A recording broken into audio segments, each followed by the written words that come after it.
Wait a minute! Where's Shantae? Peekaboo! I like hiding around background objects. Hey folks, it's the Red, and it's time to get back to Shantae and the Pirate's Curse. We've decided to come back to Scuttletown for a bit because there were a few things I forgot to show at the end of the last video, so I'd like to thank a few YouTube commenters for pointing this thing out before I embarrass myself by completely passing this up. But if you go back to Sky's house, we do have a library card to bring back to her after all. Back already? That was fast. Not really. I got what I needed, thanks. And we give back the library card. Look, I know you caught all the blame for what happened with the Ammo Baron, so I sold off some of my warbirds to help you bounce back. Whoa! Sky, this is your entire nest egg! And she gives us 100 monies. A much better lesson to be learned here, if you ask me. Think back to Risky's Revenge, where you are given 100 gems for killing a puppy. And then here, you're given 100 gems for being a responsible card holder. Much better lesson. Anyway, the other thing I wanted to show is what happens with Mayor Scuttlebutt after you get the first map back at the palace. Ho ho ho! I'll never get my town back. I wish I had some monster milk to drown my sorrows. So yes, the various food items that you collect in the game can be brought to Mayor Scuttlebutt, and he will actually buy them off of you for gems. But since I don't have any monster milk on me, I can't really do that right now, but we will be selling some stuff later on. Of course, it's probably more practical to hold on to your food items and use them as recovery items yourself, particularly early in the game when you don't have a lot of hearts and can't really benefit that much from potions, which will refill all of your hearts. We don't really need to do that right now, so I think I'll be hanging on to my food until I see it necessary to start selling them. Anyway, time to shove off! Because it's time to make our way to the first island, Saliva Island.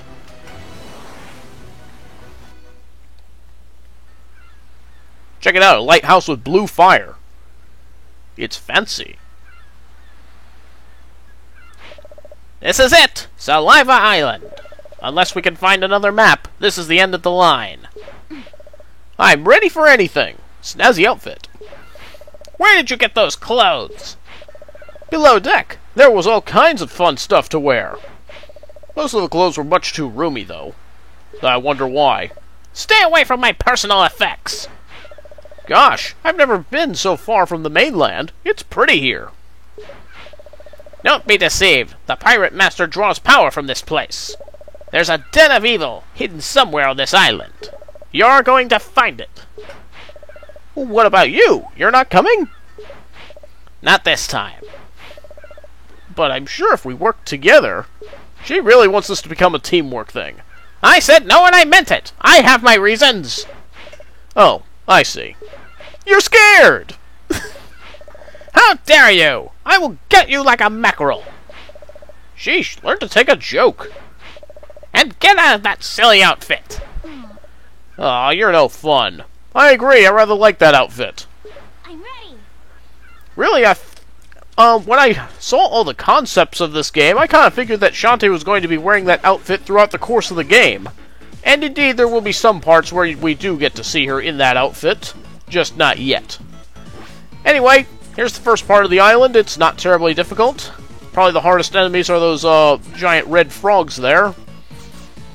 But otherwise, most of the enemies here go down in one hit. I like how they kind of look like Sonic when they die, where they throw up their arms, go doo-doo. And the mermaid enemies are back as well. They attack pretty similarly to how they did in Risky's Revenge, so jump over them when it looks like they're about to shoot at you. And they're not usually a problem, unless there's a group of them. Oh, didn't mean to go there. And you also need to be mindful of that trident, because it makes their hitbox a little bigger. But, much like the last two games, they have an annoying number of invincibility frames, where you'll be hair-whipping at them, and it's not actually doing any damage. Even though it looks like it should be. Never really understood why that was. Anyway, we've got two of those mermaids now, so this is going to take some fancy dodging. Not that. Oh, come on. These two are rather precariously placed. It's really hard to get lined up in such a way that you won't get hit by them. Truth be told, as linear as this area is, I actually did get lost my first time playing through this game. See, the thing is, I instinctively was going to the right here, but you're actually supposed to go down during this part. I suppose if you explored a bit, you would figure that out, but yeah, I didn't my first time. I don't know how I eventually found out that I was supposed to go down here, but I did. I want your goodies. You don't have any goodies! What a cheap mermaid. Anyway, we're going to talk to this couple over here. Oh! Many years ago, I came to this island with my beloved bride-to-be. Our only wish was to be joined in holy matrimony. But a horrible monster, a servant of the pirate master, found us. His gaze turned my beloved to stone. I can never leave her side. Here, take this ring so I can finally forget my sorrows. And we got the ring, an ordinate symbol of enduring love and commitment. Gee, it looks pretty old. So yeah, this is a pretty important item for getting through this place. You'll see where it's for in just a moment. We just need to work our way back up here. Stop attacking long enough so I can hit you.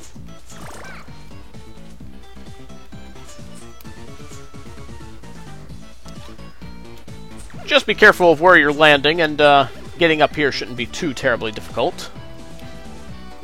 Also helps to know where you need to jump.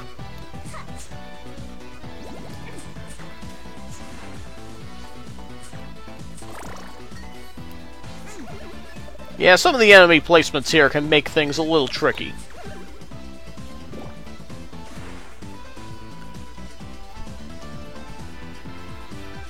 We'll be dealing with these stone pillars in just a moment, but we're going to continue to the right. Hey, safe guy! And over here, we have a couple of, tourists. Hey, girl! Cute getup! You're here for spring break? Huh? Us too! But look at this lame swimming hole. It's all dried up. I can't sunbathe without a proper pool. Pfft, this place was a total rip-off. If we can't swim, we may as well eat. I'll get the ham all set up. I hope you're not letting that ham do any sunbathing, otherwise it'll be bacon! So we'll be getting the swimming hole situation sorted out, but first, we're gonna ham it up! Keep hair whipping this thing until this smoke cloud appears, and then use the lamp to suck it up. And we get the ham stink. The powerful smell of a honey-roasted ham, fresh off the spit. Yes, I'm sure we'll be able to put that to work soon enough. Now we're going to take that metal ring that we collected and put it right here. That's odd, there's a circular indentation here. So we attach the ring. And now these statues are blinking. Now when you hit each one, it starts to raise like so. You want to hit the far right one, then the one next to it, and then the far left one, and then the one next to it. And that will leave you enough time to be able to make it all the way across to these chains over here, so that we may proceed upward. We have more of the frog enemies here. Yeah, they can attach to the walls too, so watch out for that. And yeah, you saw that waterfall enemy. You might remember him from the last two games. They like to pop out all of a sudden, so you want to keep an eye out on the waterfalls so that you don't go throwing your face directly into one of them. And you're going to want to do that every time you pass by a waterfall. You can never tell where they're going to appear. See, that time was safe.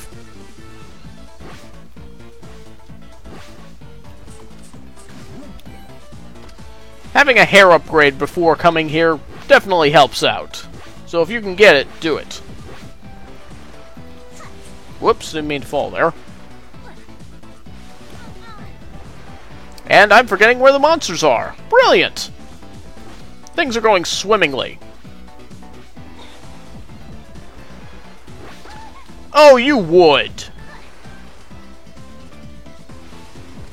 Yeah, not that time.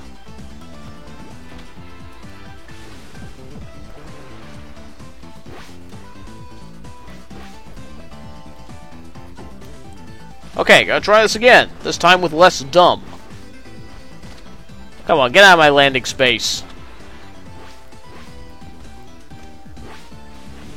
New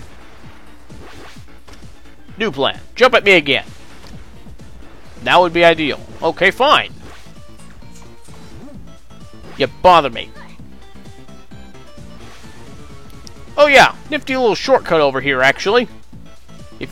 There's a secret wall here, and you can climb in, and you can just jump straight up from here, but we're not going to do that. We're going to show the proper route. But that's basically a way just to skip the rest of this section, if you wanna.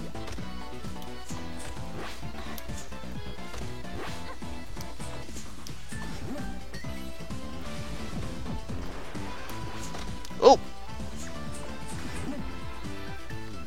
Yeah, there's not a whole lot of recovery that you can do around here, so, because most of these frogs will usually drop a 5-gem piece, and not hearts, so, it helps to have some food before you go into that section. Well, the sign dictates that we should go to the left, so let's check it out! Hey, this is a dead end! What a deceitful sign. Oh, right, enemies respawn. That's a good point to note.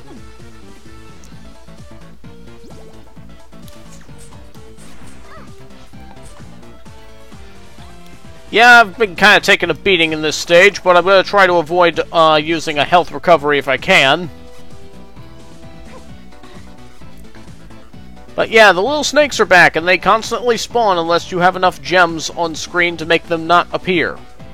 We'll look at that thing in just a minute. We've got a Cacklebat here that needs taking out.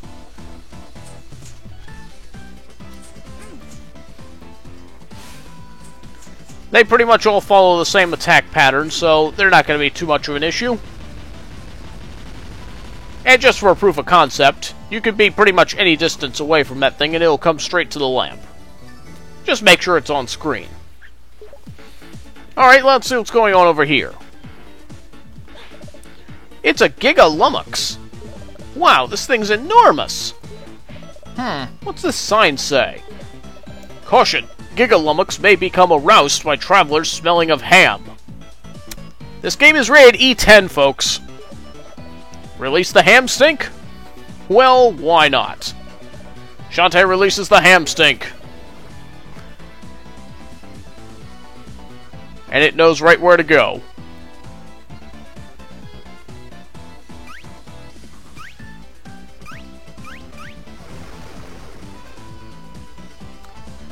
Oh, wow. Yeah, my sentiments exactly. I suppose now we know where this island got its name, don't we? Thankfully, we can just drop straight down through this screen. But you're going to want to hang to the left once you get here, so that we can go into this little cavern and find another Cacklebat. This one has itself in a corner, so it's a little easier to hit.